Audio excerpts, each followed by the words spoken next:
All right, everybody, set your phasers to funk. Feeling new in town, pushed around, the pressure president, took a leap of faith.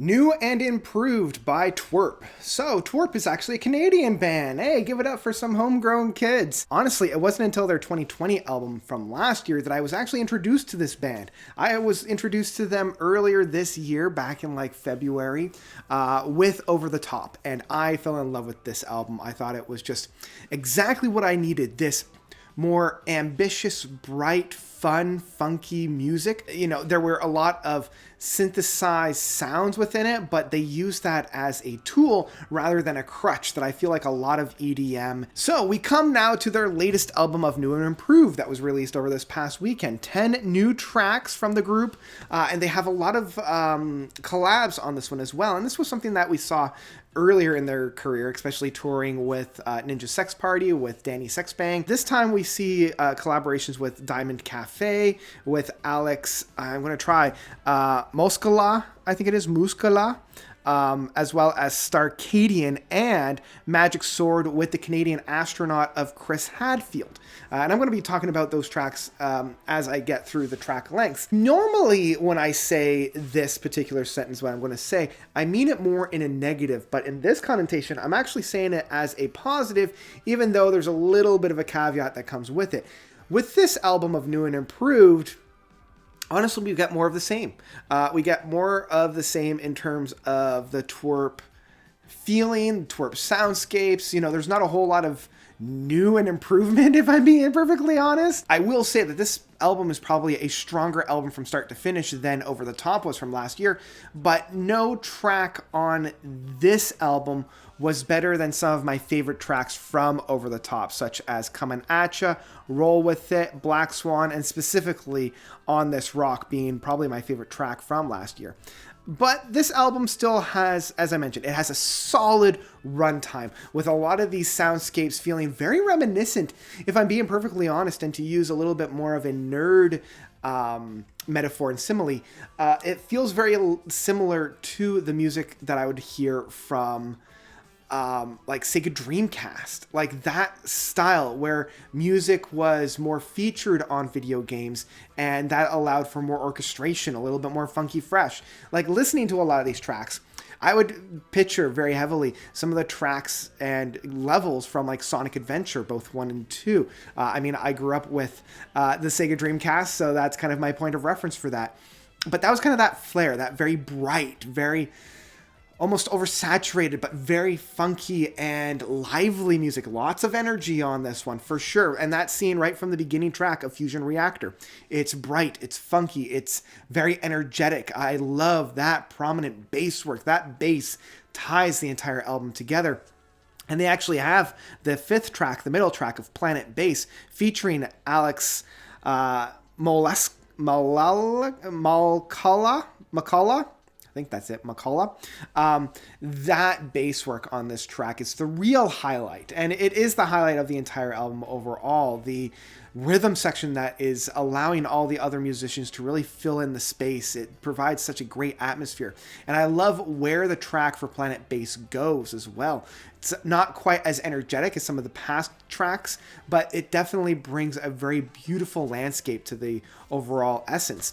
But speaking about tracks that reminded me of like the Sega Dreamcast, the second track and the leading single off of this album of Bright Blue Sky, but even the other track of Polygon, the 7th track, which features Starcadian. Love these two tracks, although they are a little bit interchangeable. They're very fun, very preppy, you know, follows very specifically the TWRP signature that we've heard within their past albums. But I'm loving the groove. I'm loving the feel of it. When I say more of the same, I'm not necessarily saying that as a bad point. I'm just saying that all the things that I love from Over the Top is definitely found on this album and on those two tracks. And when we're talking about features on this album and also kind of wearing the influence on the sleeve, within this album there are a number of tracks where I can really feel where TWRP's influences came from. Specifically the 3rd track of Find Your Love featuring Diamond Cafe and Terraform, the last track featuring Magic Sword.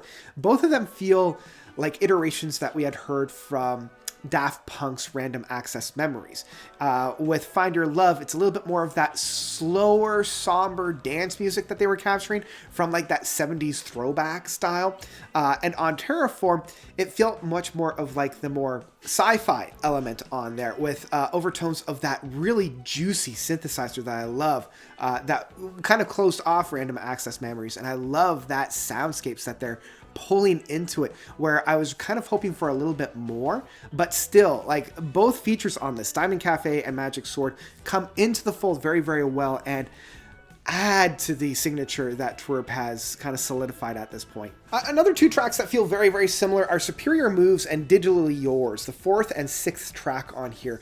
They both feel like that kind of slow jive kind of music from like the 70s disco era. It feels very funky, very fresh, adding a little bit more R&B into the fold in that sense. They don't have that same kind of energy that some of the other tracks do, like Bright Blue Sky or Planet Base, but it does still keep the energy moving. It might not be keeping it moving very fast, but at least it's still moving forward. And this brings me to my two favorite tracks. The 8th and 9th track, Whisper on the Breeze and Re-Entry.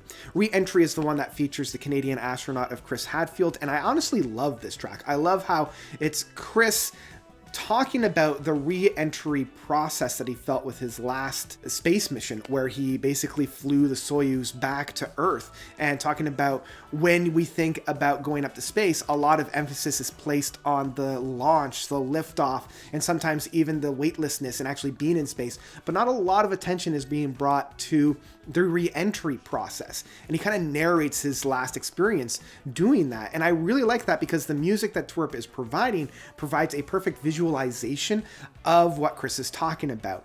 And Chris is very charismatic when he's becoming a narrator in this sense. And I love the inflections that he brings to his voice. He uses a lot of inflection, and he uses quite a bit of humor as well within this. So and the music that is brought towards this is just stellar. And I love the music that TWRP is bringing into the fold. It's engaging. It's very charismatic in that sense. It's taking the story that Chris Hadfield is weaving and providing the perfect soundtrack for it. And this brings me to my favorite track off the album, which is Whisper on a Breeze.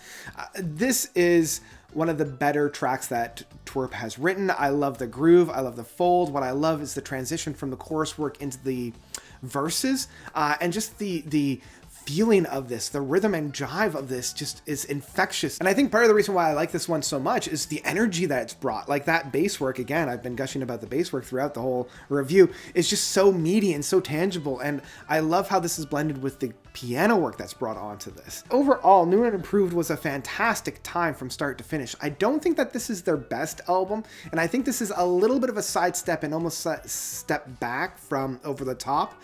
But I will also say that where Over the Top floundered in the latter half of the album, this album is much better served in the latter half of the album, because I mean the last four tracks, Polygon, Whisper on the Breeze, Re-Entry, and Terraform, are my four favorite tracks off of the album, and they just happen to be on the back side of things. I will also say that one kind of common thread throughout this album that I was a little disappointed on was how short-shifted a lot of these tracks felt. I felt like a lot of these tracks had the energy and flow to go on for at least another 2 minutes, and I felt like they ended the track too soon. Specifically on Re-Entry, when Chris is done with his narration and he's back on Earth, I would have liked to hear a little bit more of a play out from the band rather than just kind of dying out. And this was felt throughout the album on so many different tracks, where just as I was getting into the groove of things and as I was getting really excited about the music, it ends, and it kind of put a cap on my enjoyment. It was like, okay, you've had enough fun,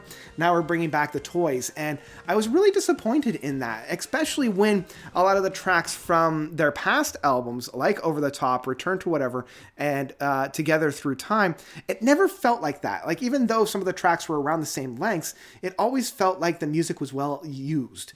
And I just can't say the same thing for this one.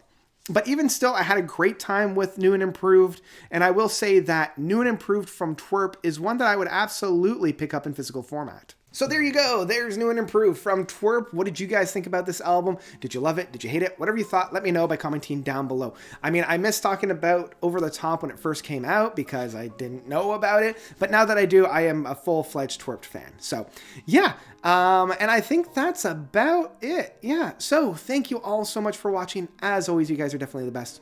And until next time, notes out.